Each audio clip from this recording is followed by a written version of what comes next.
त्रिपङ्कजं व्यासयज्ञसूत्रमिन्दुशेखरं कृपाकरं नारदादियोगिवृन्दवन्दितं दिगम्बरं काशिकापुरादिनाथकालभैरवं भजे भानुकोटिभास्करं भवाब्धितारकं परं नीलकण्ठमिस्थितार्थदायकं त्रिलोचनं कालकालमम्बुजाक्षमक्षमूलमक्षरं काशिकापुरादिनाथकालभैरवं भजे शूलटङ्कपाशदण्डपाणिमादिकारणं श्यामकायमादिदेवमक्षरं निरामयं भीमविक्रमं प्रभु विचित्रताण्डवं प्रियं काशिकापुरादिनाथकालभैरवं भजे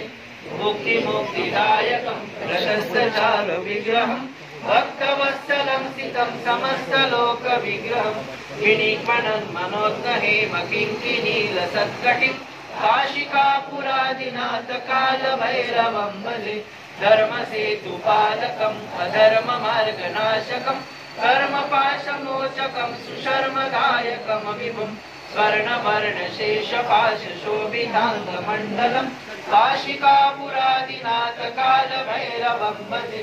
रत्नपादुकाप्रभाभिरामपादयुग्मकं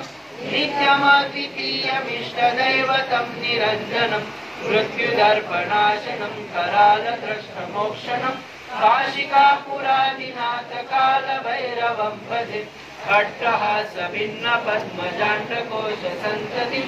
दृष्टिपातनष्टपापजालमुग्नशासनम्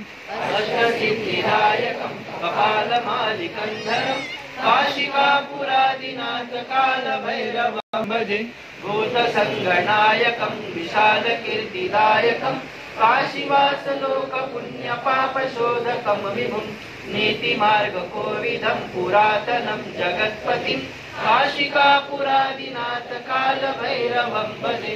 कालभैरवाष्टकं पठन्ति ये मनोहरं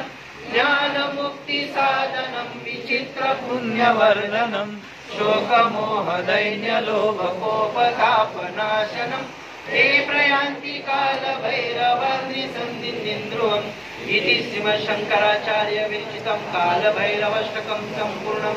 श्री स्वामी समर्थ गुरुमाऊली चरणार्पणमस्तु।